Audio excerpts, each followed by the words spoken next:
ይታደሉታል እንጂ አይታገሉትም አለ ያገሬ ሰው። እንግዲህ እግዚአብሔር ሲሰጥ እንደዚህ ነው ጋይስ። እንደዚህ ፍቅሩን ዝም ብሎ እየተበጠረቀ የሚገልጽ ሳይሆን በድብቅ ፍቅሩን የሚገልጽ ሰው ይስጣችሁ።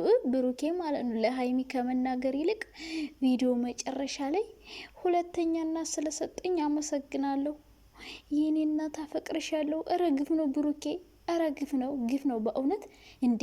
እስከ መጨረሻው ባናየስ ይህን ፍቅርን መግለጽን የት እናያለን? እሺ መጨረሻውን ባናየስን ይሆን አለቀ ብዬ ዘግቼ ተመልሼ ሳይለካ ይሄ ጽሁፍ አለ። ኦ ማይ ጋድ። ባለፈውም እንደዚ አይነት ጽሁፍ አይቻለሁ። እና እንግዲህ ሀይሚ ሁለተኛ እናቴ ናት። ኧረ በለው እንደዚህ ነገሩ። ሀይሚ ታስታውቃለች የምር በጣም ተንከባካቢ ሴት እንደሆነች። ምክንያቱም እንደ ሌሎች ሴቶች ተገላልጣ ውጭ መውጣት ምናምን አይመቻትም። ቪዲዮ ራሱ የሚሰሩት አብዛኛው ጊዜ አሁን ቤታቸው ውስጥ ነው እና ሀይሚ ቤት ውስጥ ሆና ልክ እንደ እናት እየተንከባከበችው ነው። ወይ ጉድ! ታዲያ እኮ ከሳህ ብራዘር፣ ከሳህ እኮ።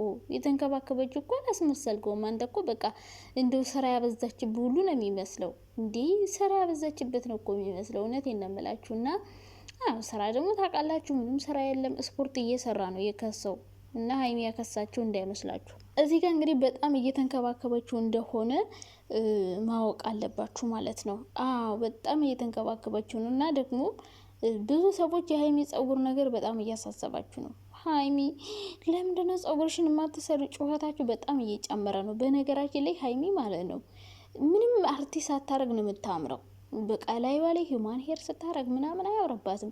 የሚያምርባት ይሄ የራሷ ጸጉር ነው። አሁን ትናንትና እንዴት እንደምታምር በራሷ ጸጉር ማለት ነው። እና በራሷ ጸጉር የምትዋብ ሴት በራሷ ኮንፊደንስ ያላት ሴት ናት ስትል አልሰማችሁም? በራሷ ኮንፊደንስ ስላላት በራሷ ጸጉር ነው የሚያምርባት። ሲጀምር የሚያምርባት የራሷ ጸጉር ነው። የምሬ ነው። ይሄ አርቲ ካሜራ ስትመጣ አያምርባትም።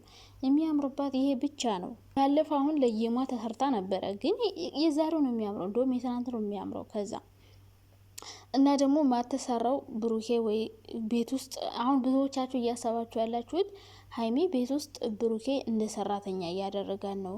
የቤት ሰራተኛ ነው ያደረጋት። ምግብ ሰሪ፣ ልብስ አጣቢ ነው ያደረጋት እንጂ ወጣ ወጣ እያለች አይደለም፣ እየዘነጠች አይደለም። እንደ ቤት ሰራተኛ ነው እያገለገለች ያለች የምትሉ ሰዎችም አላችሁ። ሲጀመር የቤት ስራ መስራት፣ ቤት ውስጥ ስራ መስራት እኮ ማለት ነው መጥፎ ነገር አይደለም። ኢቭን ብር ባይከፈላችሁ እንኳን ልምድ እየወሰደች ነው፣ ልምድ ማለት ነው። ወደፊት ትዳሯን እንዴት ማኔጅ እንዳለባት በደንብ ነው የምትለምደው። እና ምግብ መስራትን እንደ ጉልበት ማባከን ምናምን ተወስዱ ሰዎች ሙያ እየለመዳችሁ ነው። እኔ ምግብ መስራት በጣም ነው የምወደው። የበር በጣም ነው ደስ የሚለኝ። የፈለገ ብዙ አይነት ምግብ ራሱ ሰራ ደስ ይለኛል። ምክንያቱም በቃ ምግብ መስራት በጣም ነው ደስ የሚለው። በነገራችን ላይ ለምትችሉ ሰዎች፣ ብዙ የምትችሉ ሰዎች ካላችሁ ምግብ መስራት እንዴት እንደሚያስደስት መገመት መቼም አይከብዳችሁ። የማይችሉ ሰዎች ደግሞ ደስ አይላቸውም። መስራት መብላት ነው ደስ የሚላቸው። የማይችሉ ሰዎች መብላት፣ የሚችሉ ሰዎች ደግሞ መስራት ይመቻቸዋል። እና ሰው ሰርቶ ራሱን መብላት አይፈልጉም። ሙያ ያላቸው ሰዎች ታውቃላችሁ፣ ራሳቸው የሰሩት ነገር ነው ደስ የሚላቸው። ሰው የሰራው ነገር የልባቸውን አያደርስም፣ አያስደስታቸው፣ የሚጣፍጥ አይመስላቸው። እና ለሀይሚ በጣም ጥሩ ነው ቤት ውስጥ መሆኗ። ወጣ ወጣ ማለቷ ነው ዋጋ ሊያስከፍላት የሚችለው። ብዙ ነገር ዝም አይነቅዝም ነው። ቤት ውስጥ መዋልን የመሰለ ነገር የለም። ምክንያቱም እሷ የምትሰራው ስራ ቤት ውጭ የሚያስወጣ ከሆነ ለቪዲዮ ከሆነ ኦኬ። ከዛ ውጭ ግን እንዲሁ ዝም ብሎ ወጥቶ ዝም ብሎ አስፋልት ለብለብ ከሆነ ጥሩ አይደለም። ከብዙ ሰው ጋር ትገናኛላችሁ። ብዙ ነገሮች ሊፈጠሩ ስለሚችሉ ቤት መሆኗ ክፋት ነው ብዬ አላስብም። አንደኛ ለእሷ ሙያ ትለምዳለች፣ ሁለተኛ ነገር ደግሞ ቤት መዋልን የመሰለ ነገር የለም። ስለዚህ ጸጉሯን ማትሰራው ምናምን የምትሉ ሰዎች ለልደቷ ነው የምትሰራው። በ16 ነው ልደቷ። ከአንድ ሳምንት በኋላ ትሰራለች እንጂ አሁን ምንድነው እናንተ ምን አገባችሁ? ግን የምር ምን አገባችሁ? ብትሰራው ባትሰራው ፈጣሪው ትዕግስቱን ስጠኝ። ሀበሻ ግን አቂያቂር አወጣም ጋይስ፣ አቂያቂር አወጣም። እና በጣም ነው የሚያምረው ጸጉሯ ራሱ እንደዚህ ብሎ ራሱ። እና በራሳችሁ ነገር ዘንጥ ውስጥ በራሳችሁ ኮንፊደንስ ይኖራችሁ። እንደው በሰው ነገር እንደው ሁሌ አይደብራችሁም? እኔን አሁን እዩኝ አሁን እኔ ማለት ነው ቁንጫጭት ቢሆንም ጸጉሬ ባያምርም ምንም ባይልም በራሴ ነው። አሁን እኔ አንድ ቀን ሊፕስቲክ ኩል ምናምን ተቀብቼ አይታችሁኝ ታውቃላችሁ? አታውቁም እንዴ? እኔ በራሴ ጥፍጥፍም ቢሆን ጎራዳም ቢሆን በራሴ ፊት ነው መመጣላችሁ። አዎ በራሴ ፊት ከካሜራ ጀርባ እኮ መስራት እችላለሁ፣ ግን አልፈልግም። በቃ በራሴ ፊት በራሴ ኮንፊደንስ አለኝ። በቃ አላፍርም። እግዚአብሔር በሰጣችሁ ነገር ማፈር አይጠበቅባችሁም። ስለዚህ ሀይሚ ደግሞ በጣም ቆንጆ ሆነ የተፈጠረች ሴት ናት። በጣም ነው የምታምረው። ቆንጅዬ ናተኝ። ቀይ ናት። ጸጉሯ ራሱ ያምራለኝ። በቃ ሁላችንም ጸጉራችን ከተንከባከብን የሁላችንም ያምራል። በነገራችን ላይ አርቲ መጠቀም አይጠበቅብንም እና በራሳችሁ ተማመኑሽ። ግድ የሆነ ሰው አርቲፊሻል ስላበዛ ቆንጆ ነው ማለት አይደለም። አሁን ለምሳሌ ዩቲዩብ ላይ አርቲፊሻል በጣም የሚያበዙ ሰዎች እነማን ናቸው ካላችሁ፣ ፍቅር፣ ሄሉ፣ ሀይሚ ሶስቱ ምንም አርቲ አይጠቀሙም። አብዛኛውን ጊዜ አርቲፊሻል አይጠቀሙም። ሜካፕ ብዙም አይጠቀሙም። በቃ የሆነ ሊፕስቲክ ኦር ምናምን ቢቀቡ እንጂ በራሳቸው ጸጉር ነው ስታይል የሚያደርጉት።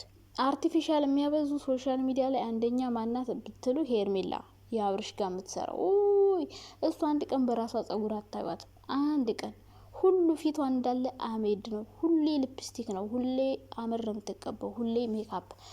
ሄርሜላ ጸጉሯ እንዳለ ሁሌ በራሷ ጸጉር አንድ ቀን መታታቅም እና አንደኛ ሄርሜላ በጣም ነው ሜካፕ የምታበዘው ምናምን። ሁለተኛ ሩታ ጸጉሯን አብዛኛውን ጊዜ ትሰራዋለች፣ ሜካፕ ታበዛለች፣ ሊፕስቲክ ታበዛለች። በጣም ነው የምትጠቀመው ሩታ።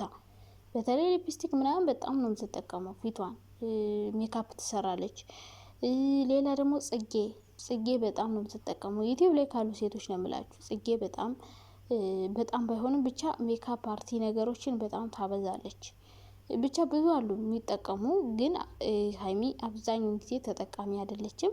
ሲጀመር ቆንጆም ስለሆነች ነው። እነሱ ደግሞ አሁን ሩታ ባትጠቀም አሁን አመዳም ሆና ነው የምትመጣት። ጥቁር ነው የምትሆነው። ጥቁር ናት ሩታ። በነገራችን ላይ ብዙ ሰዎች ቀይ ትመስላችኋለች፣ ግን ጥቁር ናት። ቢሆንም ግን የጸይም ቆንጆ ናት። ሩታ ራሱ ቆንጆ ናት፣ ታምራለች። ምንም ያንሳት ነገር የለም። ግን ያው በጣም ታበዛለች አንዳንዴ። በተለይ ሊፕስቲኩ ኦማይ ጋድ ጨው የላሳይ ፍየል ነው አስመስሎ የሚያመጣት እና እሷም ቆንጆ ናት፣ ግን ትጠቀማለች። ያው እንግዲህ ጥሩ ነው ብለዋት ይሆናል አላቅም። ብቻ ሜካፕ መጠቀም ኮንፈርት አይሰጥም። አንደኛ ነገር አሁን ሀይሚያውን አንዳንዴ ሊፕስቲክ ስትቀባ ራሱ ብሩኬ እንደፈለገች አትስምም። ታውቃላችሁ፣ ፊቱን ይለቃልቀዋል። እና ሊፕስቲክ መጠቀም ጥሩ አይደለም፣ ነጻነት አይሰጥም። በራስ ኮንፊደንስ በራሳችሁ ነገር ብትዋቡ ጥሩ ነው። ከዛ ውጭ ግን ብሩኬ ፍቅርህን በድብቅ አትግለጽ። ምን ሆነ ነው? በፊት ለፊት ነገራት። እንዴት በድብቅ ቪዲዮ መጨረሻ ላይ ይህን ያለም አፈቅርሻለሁ። ለእሷ እኮ አላላትም። ሁለተኛ እናቴ አፈቅርሻለሁ ብሏታል። ግን ሁለተኛ እናቴ ሴት ስጠኝ ያልኩት ሴት ሰጠኝ፣ አንቺም ሁለተኛ እናቴ ሆንሽ። ኦ ማይ ጋድ ቬሪ ሴንሲቲቭ ነው ጋይስ። እንግዲህ እግዚአብሔር በፍቅር ያጽናችሁ። ትናንትና ክው ነበር ያረጉንና በጣም ነው ደስ ያለኝ። እኔ ቆንጆ እንደዚህ አይነት አፍቃሪ ባል ስለሰጠሽ እኔ ምኞቴ ነው የተሳካ። ኦ ማይ ጋድ ሀይሚ ላይ በጣም ብዙ ሰው ይዘባበትባል ነበረ። ኢቨን ፋሚሊ የቅርብ ሰው ራሱ ታያለሽ መጨረሻሽ አያምርም፣ ከስረሽ ነው የምትቀሪ፣ መደበሪያ እያረገሽ ነው መጠቀም፣ ብዙ ነገሮች ተብለዋል። እና ያን ሁሉ ነገር ድል አድርጋ በፍቅር ብሩኬን ያሸነፈች ሴት ናት። ብዙ ሴቶች የሚንገበገቡለትን ወንድ